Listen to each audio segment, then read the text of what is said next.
When I say child protection system, I don't just mean oranga tamariki. At the point that oranga tamariki is notified, a child and their whānau have often already come into contact with several other government agencies. When considering this wider network, there cannot be gaps that allow the children who are most at risk to go unheard, to be invisible, as Dame Karen noted in her review. It is obvious to me that the system failed Malachi and his family.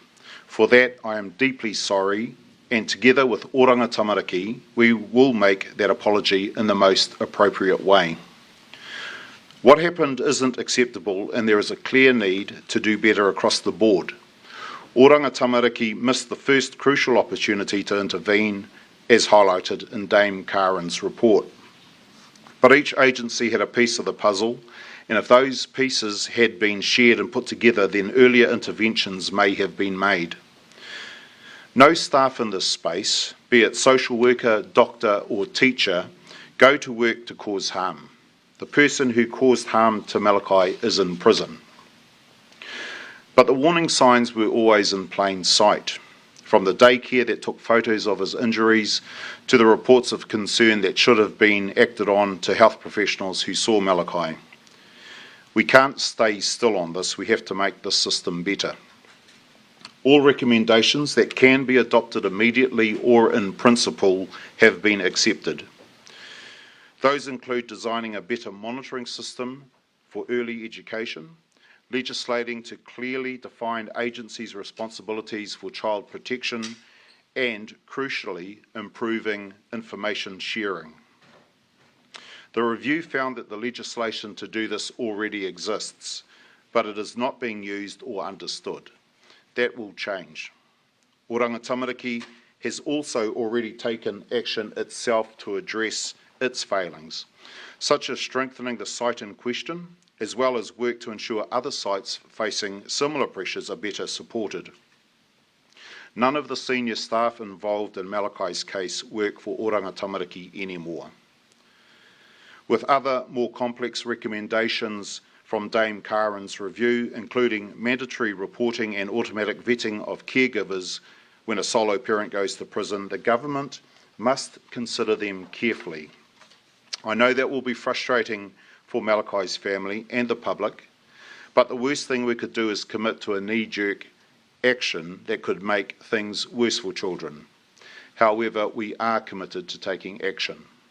We owe it to all the children in Aotearoa to do better, and we owe it to Malachi.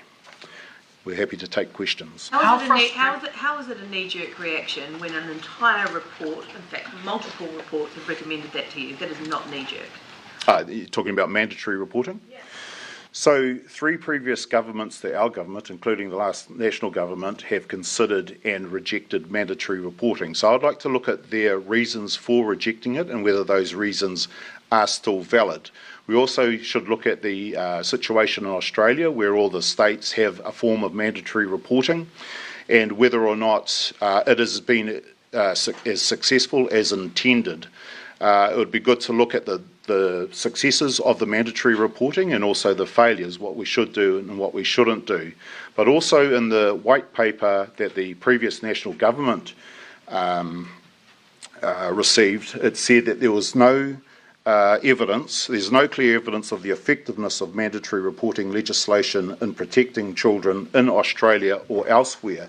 So 10 years on, I'd like to see if there is now evidence that mandatory reporting is making a difference. So there's a number of things to be considered carefully. Dame Karen has done that for you. Why are you doing it again?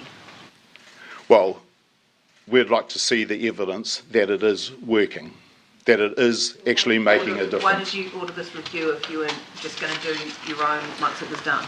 Well, we had to see what Dame Karen came up with. She has recommended mandatory reporting, but we need to make sure that we do this carefully. In fact, Dame Karen herself has said that we must take our time and do this carefully. But the 5 recommendations that you haven't committed to do immediately look like you're putting a lot of things in the too hard basket.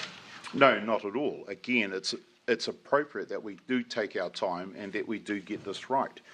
If we don't make the right decisions, we don't want to make things worse for people. I mean, if you look at the vetting for parents who have gone to prison, sole parents who have gone to prison, we should probably also look at whether or not we look at sole parents who have unexpectedly gone to hospital, sole parents who are maybe in mental health facilities, sole parents who have had to go overseas for work or something unexpectedly. So we don't want to respond in one area, but we leave loopholes in other areas.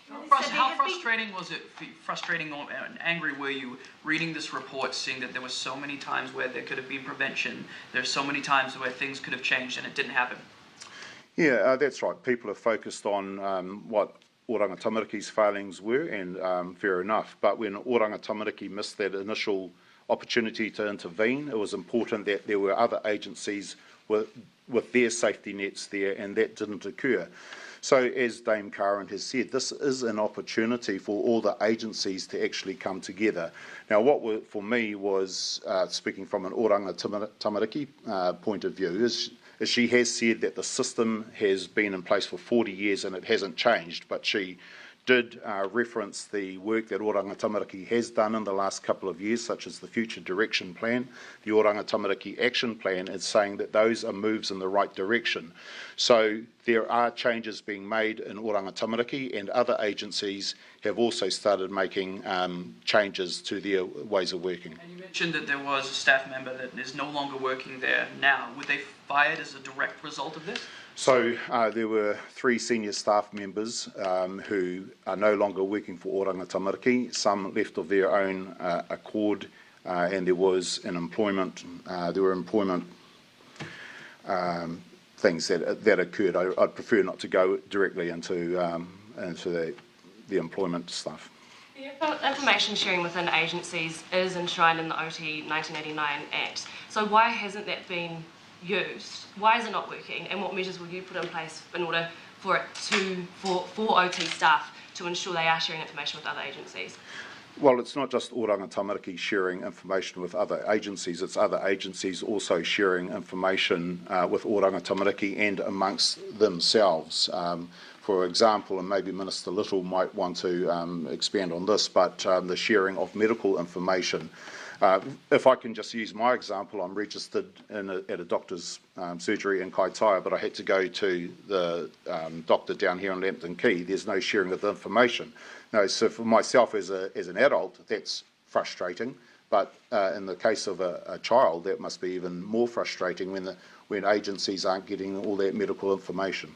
How is that still happening in 2022? Oh, that medical information isn't being shared. Well, like I said, it's happening for adults. It'll be even more frustrating for agents. Oh, sorry, you want to, Andrew? Little, you might be able to comment on that. Yeah, and it's just one of the reasons for the health reforms is that we've had a disaggregated health system. They all collect a lot of information, but getting that information shared and accessible and available to health professionals has been nigh on impossible so far. So we started a project last year to integrate all the health information systems that we've got.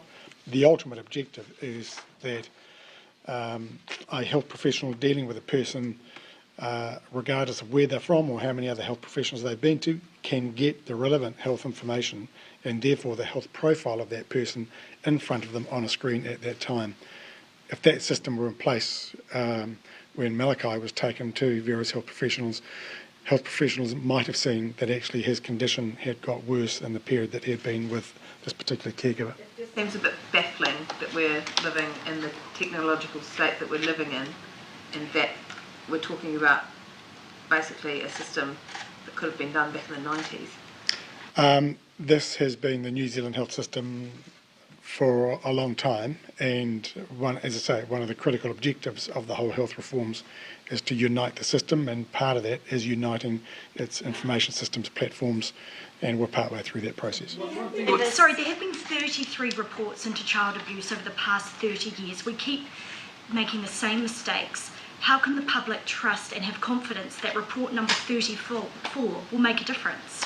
Yeah, that's what I said. Dave Curran did say that the system has been in place for 40 years and there hasn't been any change. It's stayed the same, which is why I said that it's good to see the references made to the Future Direction Plan and the Oranga Tamariki Action Plan, which is saying that the system is starting to change and move in the right direction.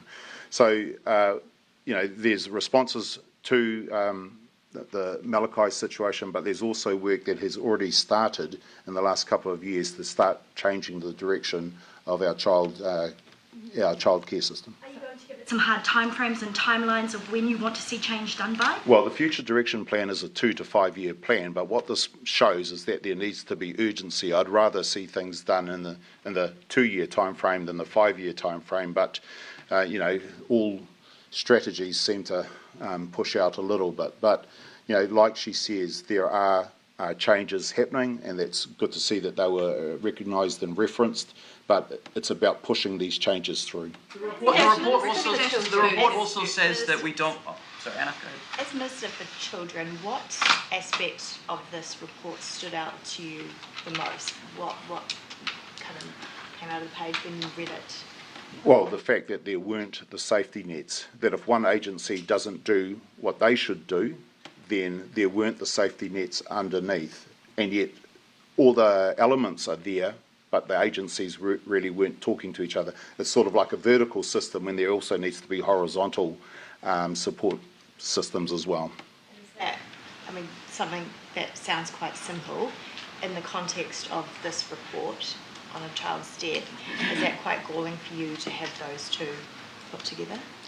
Well, again, it's the work that we've already started with the Future Direction Plan and the Oranga Tamariki Action Plan in particular. The Oranga Tamariki Action Plan is about agencies working together to prioritise the needs of children in the Oranga Tamariki system. So work has already started on that, but unfortunately it didn't come in time for Malachi. And sorry, just a question for a colleague. What about the providing Oranga Tamariki support to caregivers looking after children whose parents are in custody? Is that something that you're committing to, or is that? That's something that we're looking at. So you're talking about, is that the police vetting? Was that what you're asking? Yeah. It's recommendation 2. Oranga Tamariki should be engaged in regular follow-up checks and support for an approved carer while the sole parent remains in custody. Why was that not something that was committed to? Well, look, that's something that goes along with the police vetting of our caregivers who aren't the legal guardians of children of a parent who has gone into prison. They sort of go together, so we're looking at both of them together to make sure that we get it right, that they work together, those two recommendations. It's been a year since Malachi was murdered, and yet you're putting 5 of these recommendations on hold until the new year. Why not prioritise this? The family want change. Looking at this, quite frankly, lacklustre recommendations, not even talking about devolution of power to Māori when he was a mokopuna Māori. So why not prioritise this and why wait till the new year? Well, we received the report less than a week ago. We have to take time to consider things. We have to make sure, like I said, let's not have knee-jerk reactions. 9 of the 14 recommendations we've accepted or accepted in principle, but as Dame Karen said, the other recommendations are quite complex, and she wouldn't expect us just to rush in and make really hasty decisions. We've got to look at the situation in its totality. So that's coming from Dame Karen herself. In terms of working with Māori, that's exactly what the Future Direction Plan is about. The most important part, in my opinion, is about the transfer of resources and decision making to communities, to hapu and to iwi. So that is something that Oranga Tamariki is already working on. Can you explain what is complex about OT checking in, engaging in regular checkups with a family who has taken on the caregiving of someone in custody? What is complex about that? And doesn't it seem common sense? Why isn't it happening already? Well, so like we're saying, we're looking at the 2 recommendations together. And again, Dame Karen herself has said we need to look at things and make sure that we do things properly. I agree. On face value, some of those recommendations, they do look quite simple, but there are other, deeper considerations that we really need to look at. Thing or what? No, it isn't. No, it isn't a resourcing thing. I don't think resourcing comes into it. We're talking about the well-being of children. The report wasn't able to say how many children in New Zealand are being abused. Is this a concern for you, or is this something you're going to look into in the future? Well, like I said, Oranga Tamariki deals with some 70,000 reports of concern every year, and they work to keep 50,000 children out of care. So Oranga Tamariki is doing a good job in those areas, but everything has to be perfect when we're talking about the well-being of children. And as we can see, a mistake was made, and we've suffered tragic consequences as a result. And do you intend to take any sort, or have you taken any sort of budget bid to the Finance Minister to better resource Oranga Tamariki going forward, or any of the other agencies which their report identified that there was a failure? Well, again, this is all part of what we have to do in response to the report. Cabinet has to make decisions about the recommendations that are raised, and there will be probably resourcing implications as a result. But like I say, we've only just received this report in the last 6 days, so it's a bit early now to be saying what the resourcing and budget bids need to be as a result. So has this already been before Cabinet, or is it still yet to go before Cabinet? No, this was received last week, and Dame Karen has launched it now. I mean, what I could have done is held on to it and said Cabinet's going to look at it, and we'll make announcements next year. But I wanted this report to come out as soon as possible so that we can, get it out there in the year. When are we going to see get that clarity on the sharing of the information then? Are you saying that will it be mandatory for the organisations to have a centralised database for all to share the information? Well, that's what we have to look at, is how, there's already, information sharing is already, legislated for. It's like, how do we make it happen? It's not acceptable that agencies should have been sharing information and didn't. So we've got to look at what went wrong and what we need to do to fix it. So, I'm not going to come up with the solutions now. We need to actually really examine that. Without having that mandatory reporting in place, are people in the education sector in particular, maybe Minister Tinetti, you can answer this, are they fearful of raising concerns for some reason, or why does it need to be said that you need to tell someone about suspected child abuse? I think it's probably less about child abuse that's obvious. I'd say that probably already does happen. It's what's less obvious. So putting on my former principal's hat, I would probably say to my staff, despite any training we might get, I'd rather that we were safe rather than sorry, which might mean that we're reporting cases unnecessarily, and innocent families are getting knocks on the door by police in Oranga Tamariki, and but I'd rather that happened than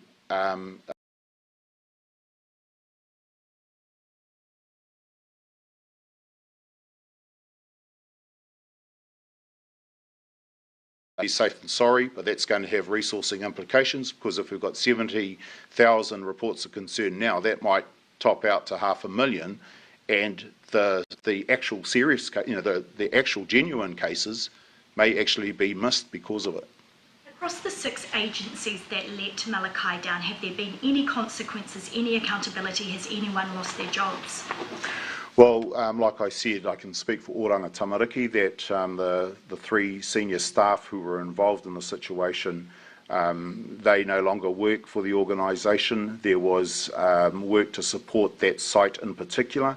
With workload issues, there were experienced staff that came in to help them. There was work done across sites across the country to make sure that similar issues weren't occurring. So, there has been consequences within Oranga Tamariki, but other ministers would have to talk about their agencies. And when you say that they're no longer part of the organisations, you're saying that they were fired for their roles in this? Like I said earlier, some left of their own accord. I'm told that maybe they saw the writing on the wall. Others, there was an employment process, but I'd rather not go into any details around that. And the Early Childhood Centre that has been mentioned in the report went on to provisional licensing in May. They had a series of targets that they had to meet. They were unable to meet them, so they had their licence revoked and were closed on October the 7th, 5 p.m. on October the 7th this year. You call this a dark shame on New Zealand, and I know you've outlined a bunch of recommendations going forward and delved into some of the issues here, but personally, how does it sit with you that this is New Zealand's dark shame? It doesn't sit with me. It's just totally unacceptable, and it has been happening for decades. That's why I did ask for this role, knowing that there would probably be days like this where I have to stand up in front to the failings, not just of Oranga Tamariki and the system. That's why we're determined to drive the changes through to make sure that this doesn't happen again. I'm sorry, we're going to have to start to wind things up. Are we going to see the public campaign, the Speak Up campaign? Oh, well, I mean, those decisions have to be made. It was something that actually I believe was legislated for previously. It was part of the white paper. Instead of mandatory reporting, there would be more campaigns. They sort of happened and then petered out. That's something that needs to be upped again. So thank you. Pātai Māori, ko. He aha te karere mō nā Māori katoa ki te tautoko o tēnei ripoata. He aha tō kōrero tō karere ki a rātou? Tāku ki a rātou, ko tāku tino hia kia panoni hia I te pūnaha kia kore ai ngā tamariki e whara anō.